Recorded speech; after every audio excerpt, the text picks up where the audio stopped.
Summary. Don't think you're above a summary. You're going to be summarizing for the rest of your life. Sometimes it's for professional reasons, and sometimes it's for personal reasons. You're going to talk to people casually, and you're going to explain things that they want to know about. You're an expert on things, and well, an expert can summarize something, because before you could summarize something, you've got to understand it. You've got to understand the parts of it.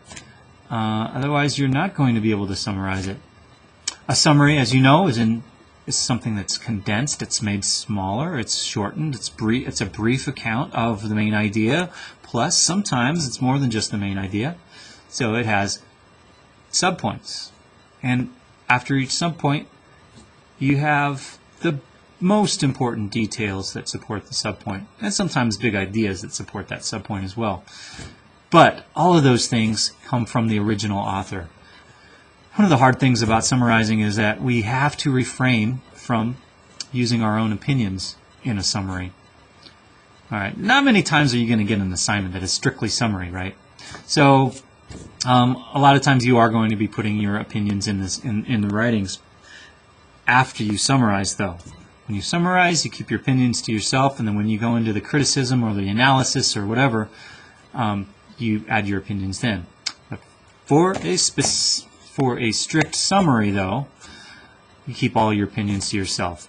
So the thesis of a summary paper is the original author's thesis. It has nothing to do with your opinions. Even if you're strongly opposed, keep those opinions to yourself. Okay, so first thing you're going to do, let's see. Well, you'll need to know that this paper is a little bit longer of a summary than a short summary. Like sometimes we just want to summarize things in a few sentences, and that's fine for some assignments. This assignment, consider that your summary should be about 1/4 or 1/5 of the original. So if the original were formatted in the same exact way your paper is, and it were a 5-page paper, then your paper would be a 1-page paper. Okay? So keep in mind, though, it's going to be formatted differently, and you've got to sort of get a general sense that it doesn't have to be exactly 1/4 or 1/5 of the original, but it should be approximately that. So, and there's not going to be a page minimum on this, because it is sort of an interpretation on how much is important and how much is not important. But it should be paragraphs. It's not going to be one paragraph. It's going to be several paragraphs. All right, so let's see. A summary. What else can I tell you about it?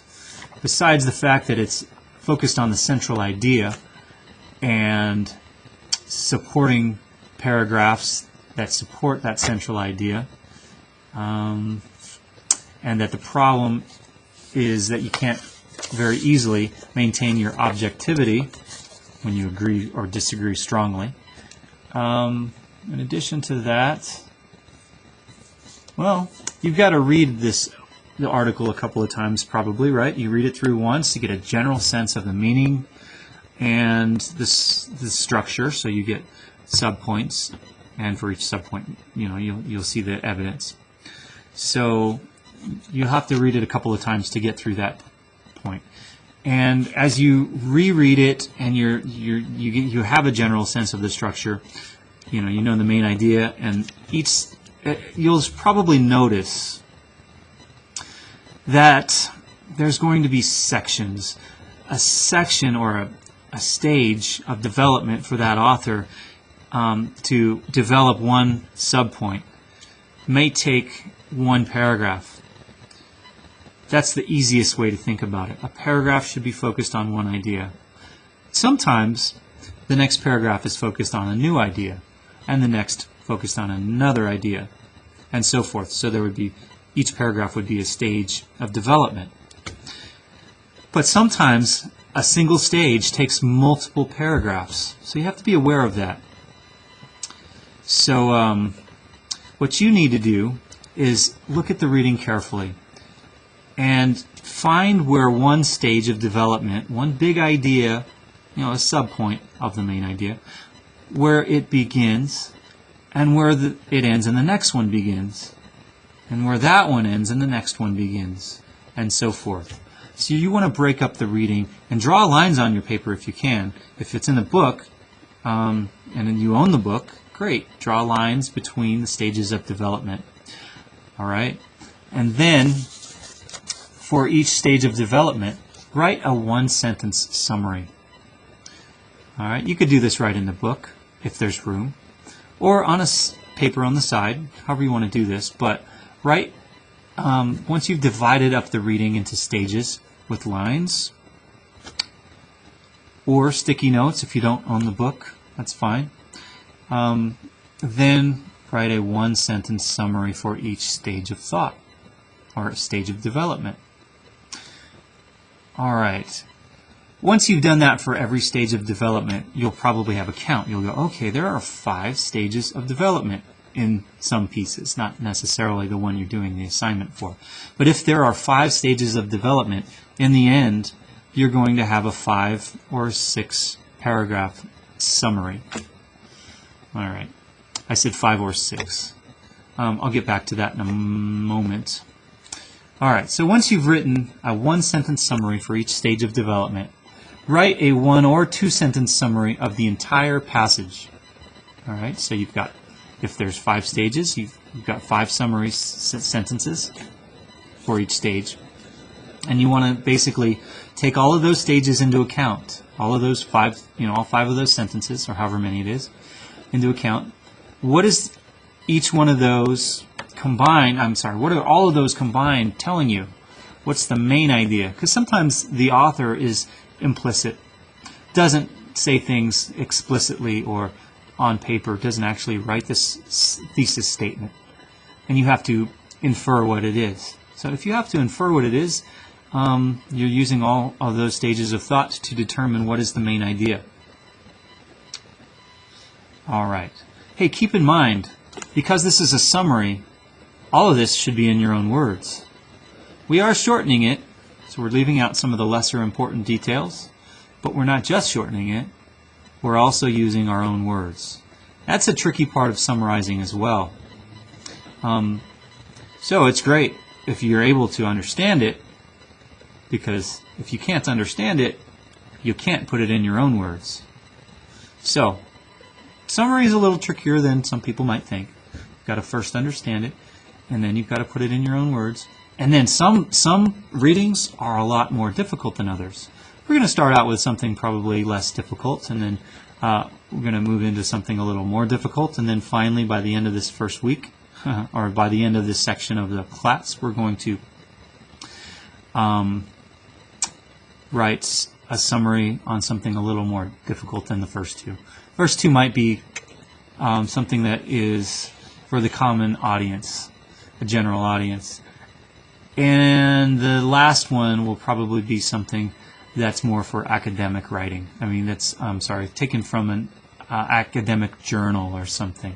So we'll start slow, but we'll get something a little more complicated. So make sure you are understanding how to do this. All right, let me continue with how to write a summary. The stages we've covered are: you read the passage once, get a general sense, you read it again, you get a sense of the structure and stages of thought, then you write the one-sentence summaries for each stage of thought, then you write a 1 or 2 sentence summary for the entire passage. That should be the author's thesis statement. That's what we covered so far.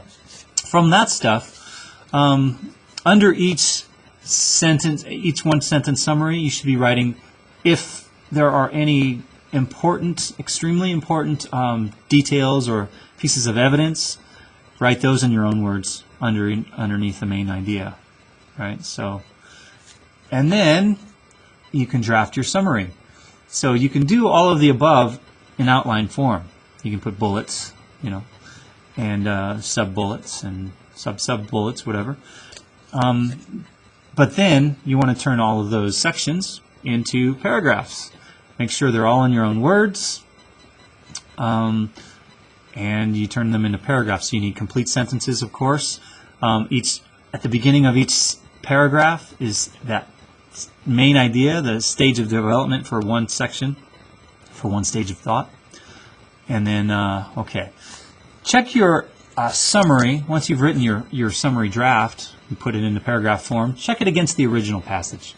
Make sure it's still saying what the original passage said.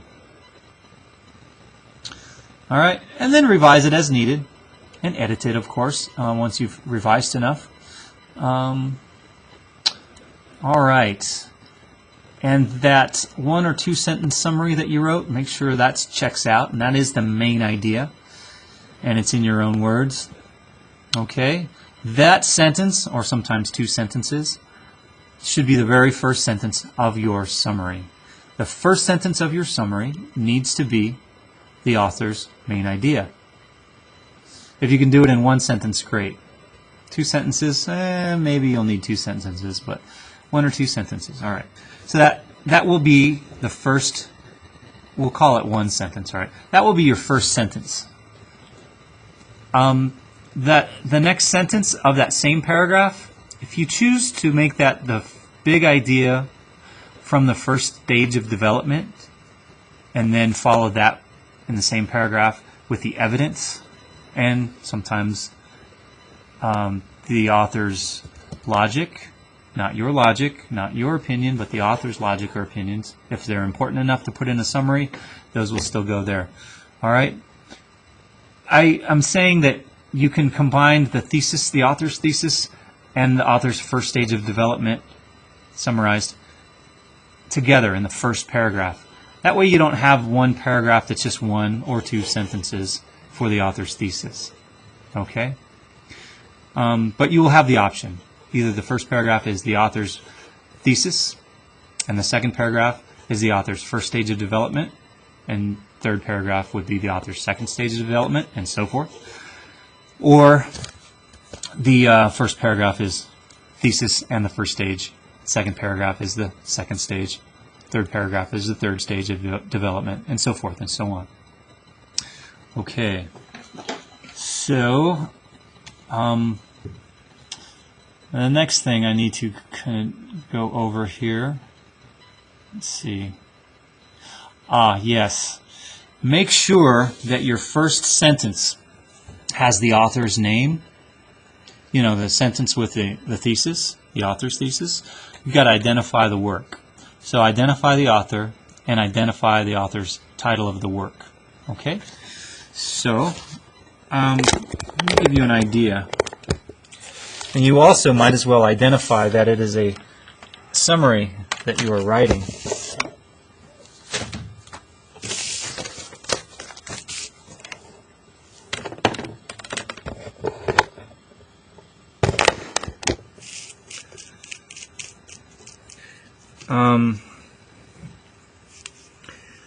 Maybe you don't want to identify that it's a summary. Let me work this out here.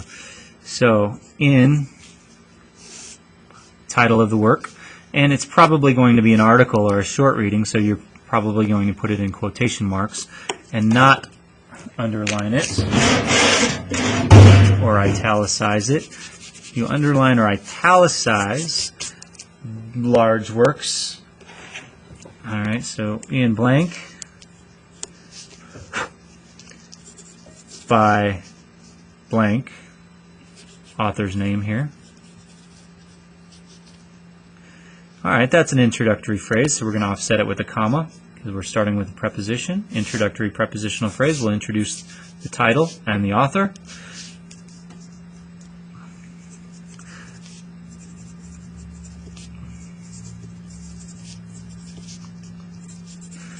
All right, and so we're just doing a summary, so we're just going to basically, we don't need to say this is a summary of that. We could just say the main idea is, so in blank by blank, the main idea is that, and then you have, of course, the main idea in your own words. Okay? So complete thought here. If you start it with that, it's a subordinate clause, and but you'll need a subject and a verb and lots of other things in this section where you're putting the author's main idea.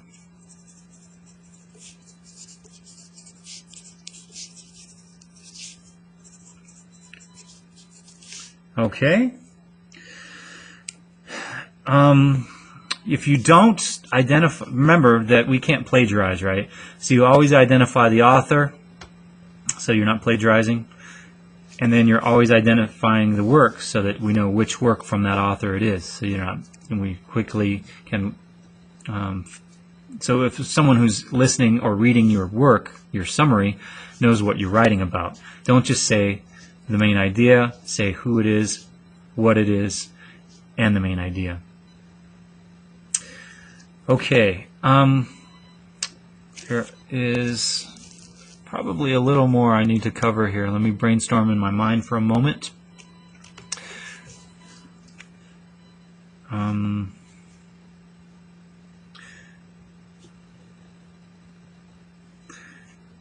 Well, so the first stage of thought will be here. Oh, I know what it is I was thinking of. But okay, so you'll put the first stage of thought here.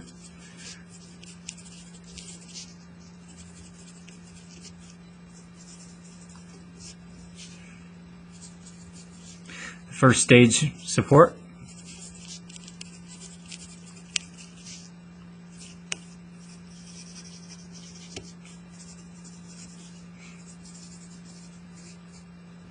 Now remember that this is the author's evidence and reasoning, and it's only the most important.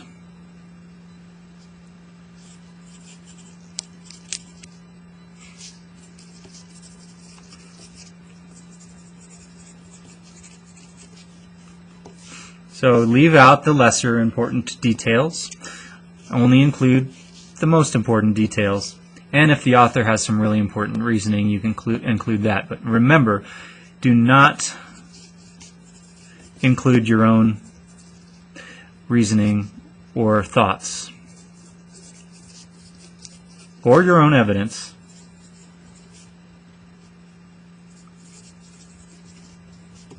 Okay? Then you'll indent the next paragraph.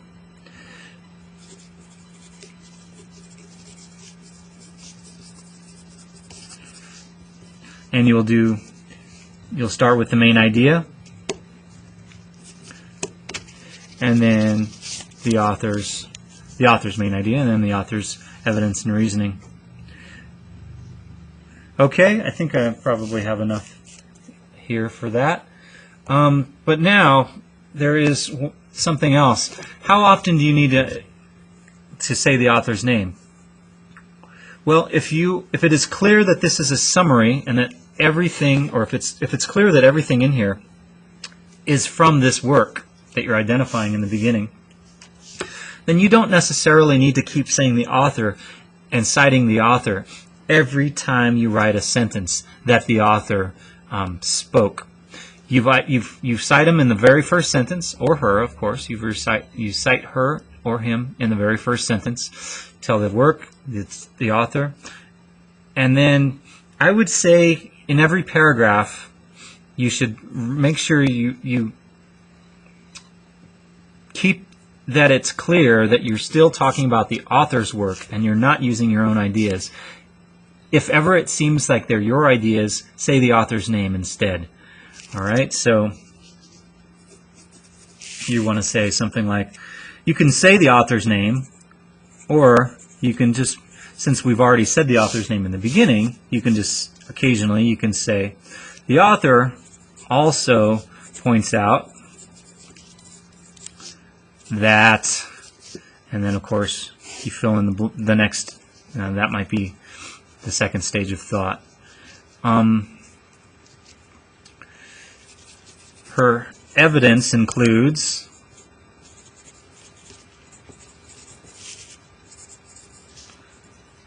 all right, whatever that is. She reasons that.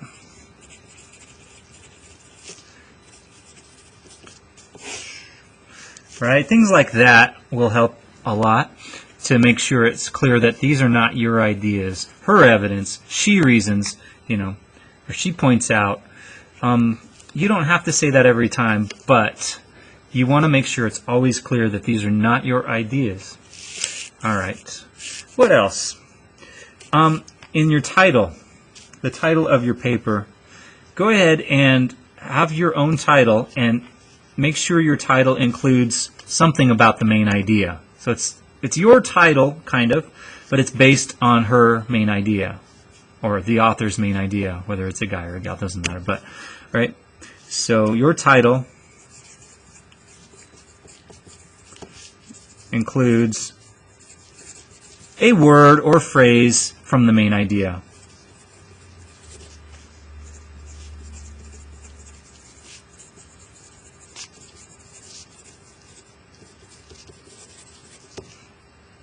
All right, follow capitalization rules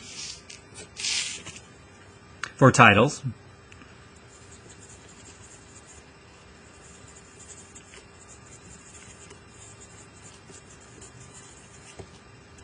All right, you guys can do that, I hope.